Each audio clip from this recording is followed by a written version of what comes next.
नमस्कार, मैं हूं रंजीत झा। प्रधानमंत्री नरेंद्र मोदी अपने चहेते चुनाव आयुक्तों की नियुक्ति के बाद इस बात से एकदम निश्चिंत हो चुके हैं कि चाहे कुछ भी वो बयान देते रहें, चुनाव आयोग उनका बाल भी बाका नहीं कर सकता है। लिहाजा वो अपना अनर्गल बयान देना जारी रखे हुए हैं। ऐसे में चुनाव आयोग उनकी बातों की अनदेखी लगातार कर रहा है और अपनी लापरवाही को भी प्रकट कर रहा है कि वो बीजेपी के इन बड़े नेताओं के खिलाफ कार्रवाई करने में सक्षम नहीं है।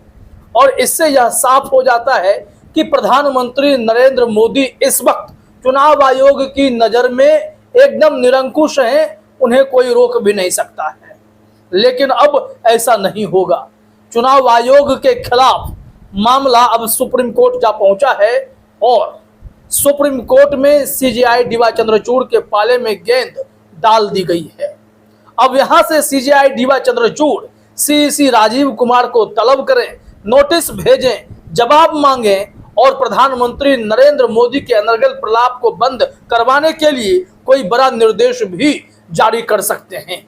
वहीं सुप्रीम कोर्ट के पूर्व न्यायाधीश जस्टिस मदन बी लोकुर और हाईकोर्ट के पूर्व चीफ जस्टिस एपी शाह और प्रसिद्ध पत्रकार एन राम ने भी मोदी जी की नींदें उड़ा दी हैं।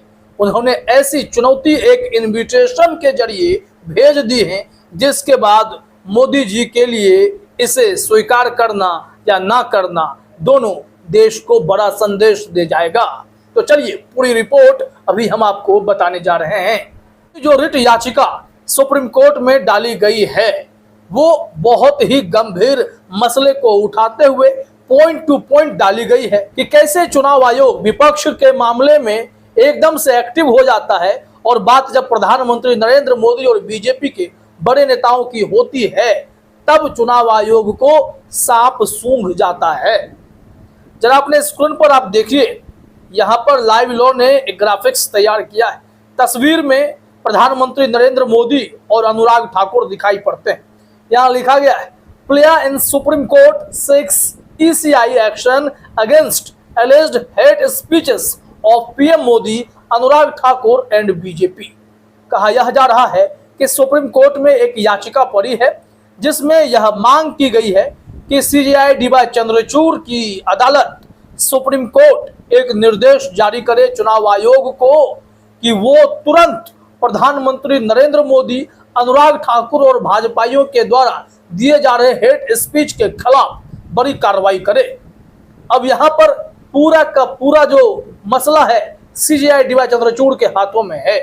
सीजेआई डीवाई चंद्रचूड़ अगर तय कर देते हैं कि चुनाव आयोग को कार्रवाई करनी ही होगी तो करके तो भाई दिखाना पड़ेगा, नहीं तो सुप्रीम कोर्ट की अवमानना का भी केस चुनाव आयोग पर चल सकता है। कंटेम्प्ट ऑफ कोर्ट का मामला भी बन सकता है। अब चलिए इसमें रिपोर्ट क्या है हम आपको लाइव लॉ के हवाले से दिखाते हैं।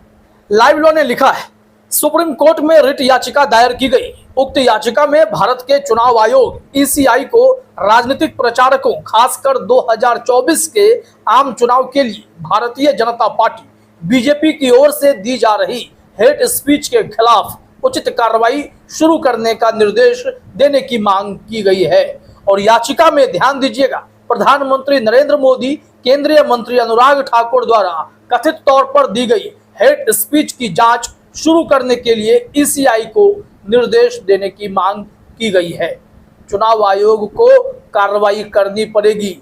सीईसी राजीव कुमार हो या उनके सहयोगी 2 और चुनाव आयुक्त हो, इन सबको अपनी आंखें खोलकर देखने की जरूरत पड़ने वाली है कि उन्होंने क्यों प्रधानमंत्री नरेंद्र मोदी के अनर्गल बयान को अनसुना कर दिया।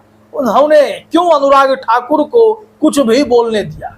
क्या बीजेपी के इन नेताओं को कोई विशेष छूट प्राप्त है या फिर यह मान लिया जाए कि साहेब ने अपने चहेते चुनाव आयुक्तों की नियुक्ति कर दी है तो फिर चहेते चुनाव आयुक्त इतनी जहमत कैसे करेंगे कि वो प्रधानमंत्री पर भी एक्शन लेने के लिए सामने आ जाए। बहुत मुश्किल है। देखिए जो याचिका पड़ी है वो किसने डाली है, इसके साथ ही साथ इस रिपोर्ट में आप देखेंगे कि किन किन तर्कों के आधार पर यह कहा गया है कि प्रधानमंत्री मोदी और अनुराग ठाकुर पर कार्रवाई की तो सख्त जरूरत है, क्योंकि यहाँ पर दोहरा रवैया चुनाव आयोग का नहीं चलेगा। लिखा गया है, पूर्व आईएएस अधिकारी EAS शर्मा और पूर्व IIM डीन त्रिलोचन शास्त्री द्वारा दायर याचिका में 21/4/2024 को प्रधानमंत्री नरेंद्र मोदी और केंद्रीय सूचना और प्रसारण, युवा मामले और खेल मंत्री अनुराग सिंह ठाकुर द्वारा दिनांक 27/4/2024 को दिए गए भाषणों का हवाला दिया गया। इन भाषणों को बीजेपी के आधिकारिक हैंडल और मौजूदा सांसद अरविंद धर्मपुरी द्वारा इंस्टाग्राम और ट्विटर जैसे विभिन्न सोशल मीडिया प्लेटफॉर्मों पर बार बार पोस्ट किया गया है। ये हेट स्पीच का मामला था। अब यहाँ याचिका में क्या कहा गया है, एकदम फैक्ट के तौर पर आप देखिए। यहाँ लिखा गया है कि माननीय प्रधानमंत्री नरेंद्र मोदी ने 21 अप्रैल 2024 को और केंद्रीय सूचना और प्रसारण और युवा मामले और खेल मंत्री अनुराग सिंह ठाकुर ने 27/4/2024 को मुस्लिम समुदाय को बदनाम करने और रूढ़िवादी छवि देने के लिए घृणास्पद भाषण का इस्तेमाल किया, जिसे देश भर में विभिन्न माध्यमों से प्रसारित किया गया था।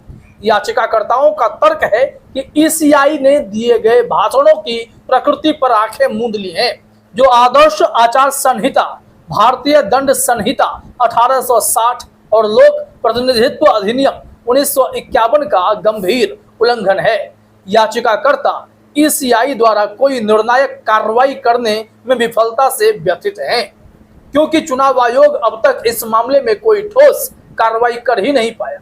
जब प्रधानमंत्री नरेंद्र मोदी ने मुसलमानों को घुसपैठिया कहा, तो चुनाव आयोग ने खाना पूर्ति करने के लिए बीजेपी के राष्ट्रीय अध्यक्ष JP नड्डा को और बैलेंस करने के लिए राहुल गांधी के भाषणों पर नोटिस कांग्रेस के राष्ट्रीय अध्यक्ष मल्लिकार्जुन खड़गे को भेज दिया।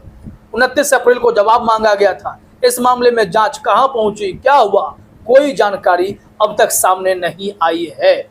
और सबसे बड़ी बात यह है कि चुनाव आयोग इससे पहले डायरेक्ट जो दोषी होते थे, जो इस मामले में गड़बड़ी करते पाए जाते थे, उन्हें नोटिस भेजा करता था, लेकिन इस बार उनका पैतरा ही बदल गया।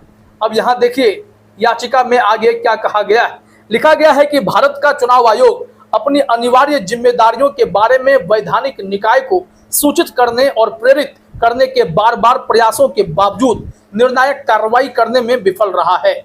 याचिकाकर्ताओं का यह भी तर्क है कि ECI ने पहले अन्य राजनीतिक दलों के सदस्यों के खिलाफ स्वतः संज्ञान लेते हुए कार्रवाई की, जो आदर्श आचार संहिता का उल्लंघन कर रहे थे, जैसे कि आम आदमी पार्टी, भारत राष्ट्र समिति आदि।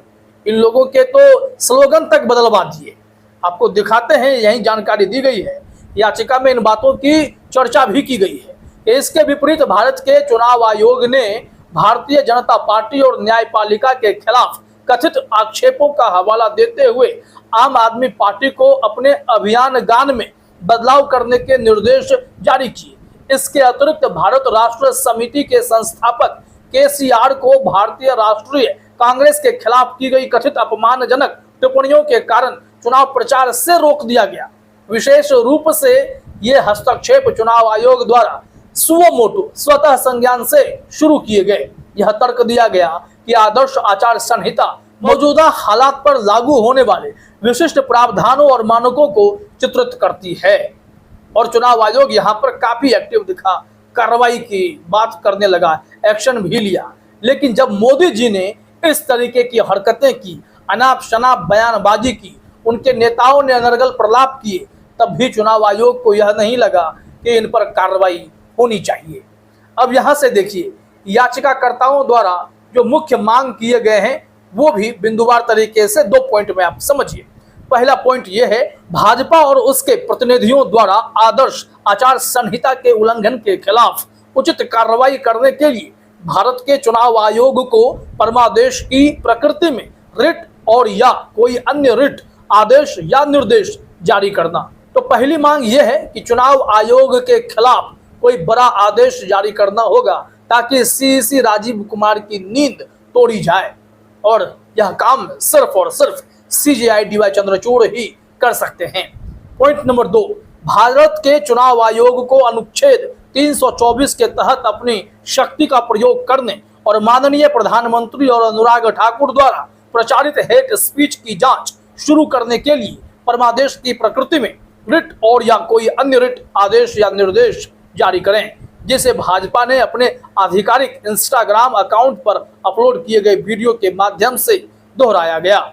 अब यह जो पूरा मामला है सुप्रीम कोर्ट में है। सीजेआई डी वाई चंद्रचूड़ इसमें तय करेंगे कि आगे करना क्या है। लेकिन आपको चलते चलते यह भी बता दें कि राहुल गांधी और प्रधानमंत्री नरेंद्र मोदी को सुप्रीम कोर्ट के बहुत ही प्रसिद्ध जज रहे justice Madan B Lokur, justice AP Shah और द हिंदू के पूर्व संपादक एन राम ने एक पत्र भेजा है, इनविटेशन है, और इसमें चुनौती दी गई है निमंत्रण के जरिए ही कि प्रधानमंत्री नरेंद्र मोदी और राहुल गांधी दोनों आमने सामने आए और इस देश में स्वस्थ लोकतंत्र की परिभाषा को सही साबित करें, डिबेट करें कि वो देश की जनता के लिए क्या करने वाले हैं। क्या प्रधानमंत्री नरेंद्र मोदी इस बात को स्वीकार करेंगे? राहुल गांधी के पास भी यह निमंत्रण पत्र पहुंच गया है। वहीं आपको बता दें कि पीएमओ को भी यह पत्र भेज दिया गया है। देखना यह होगा कि प्रधानमंत्री नरेंद्र मोदी क्या इस इनविटेशन को स्वीकार करते हैं, क्योंकि पीएम मोदी प्रेस कॉन्फ्रेंस और डायरेक्ट सवालों से बीते 10 सालों से बचते आ रहे हैं, वो इसका जवाब देते नहीं। बिल्कुल स्क्रिप्टेड इंटरव्यू में उन्हें भरोसा है ताकि वो अपनी बातें कह सकें, बाकी कोई तीखा प्रश्न पूछ दे तो फिर दोस्ती बनी रहे वाली बात याद दिला दी जाएगी। फिलहाल इस वीडियो में इतना ही। आप सभी का हमसे जुड़ने के लिए बहुत बहुत धन्यवाद।